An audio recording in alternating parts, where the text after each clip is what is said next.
गाय के गोबरा से अंगना ले पायो रघु नंदन हरे। गाय के गोबरा से अंगना ले पायो रघु नंदन हरे। गजमोती चौका फूलायो सुना हो रघु नंदन हरे। गजमोती चौका फूलायो सुना हो रघु नंदन हरे। गाय के गोबरा से अंगना ले पायो रघु नंदन हरे। गाय के गोबरा से अंगना ले पायो रघु नंदन हरे। गजमोती चौका फूलायो सुना हो रघु नंदन हरे।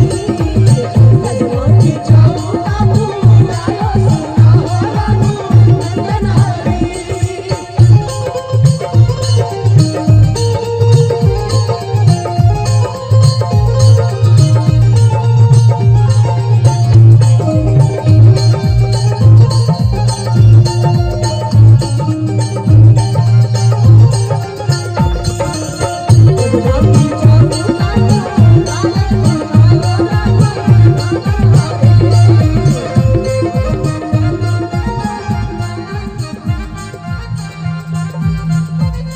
भाई देखी चाची यहाँ के सीमा पांडे जी चाची के बहुत बहुत पहले प्रणाम।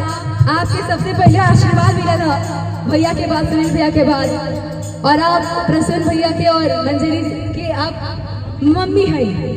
आप पिताजी पे बैठे बनी, आप मम्मी भी आगे नहीं। बहुत देर से आपके इंतजार कर रही है चाची। अच्छा लगा था ना? बहुत बहुत शुक्रिया चाची। गाय के गोबरा से अंगना ले पायो रघु नंदन हरे। गाय के गोबरा से अंगना ले पायो रघु नंदन हरे। गजमोती चौका फूलायो सुना हो रघु नंदन हरे। गजमोती चौका फूलायो सुना हो रघु नंदन हरे।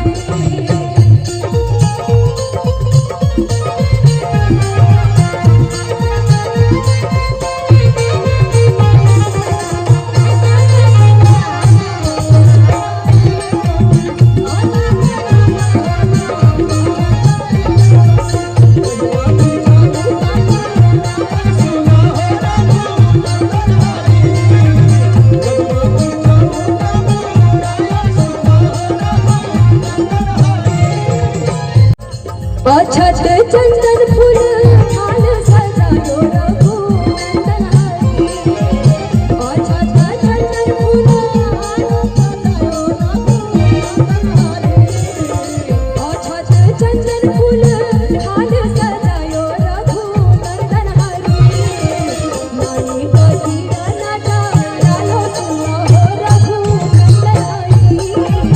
माई बगिया नाचा लालो सुना हो रघु नंदन हरे।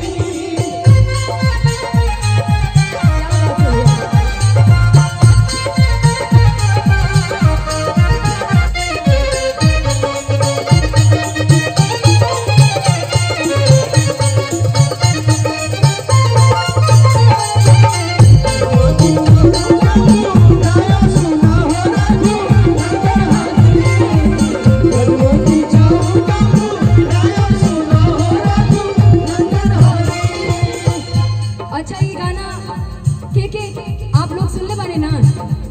आप लोग तो सब लोग सुन ले बाने जे एजा ही छत्तीसगढ़ में जे लोग पैदा हुए लोग के, जे लोग नया जमाना के बाद अभी अभी उन लोग खातिर एक गीत सीखे लायक बा। चारों ही कोने चारों मिलिया भरलायो रघु नंदन हरे। चारों ही कोने चारों मिलिया भरलायो रघु नंदन हरे। चारों ही कोने चारों मिलिया भरलायो रघु नंदन हरे। गजमोती चौका फूलायो सुना हो रघु नंदन हरे। गजमोती चौका फूलायो सुना हो रघु नंदन हरे।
बारी यहाँ खातिर ये पूरा महफिल सजरबा तो कहा लगा ताही चौकी बैठे सुना बेटा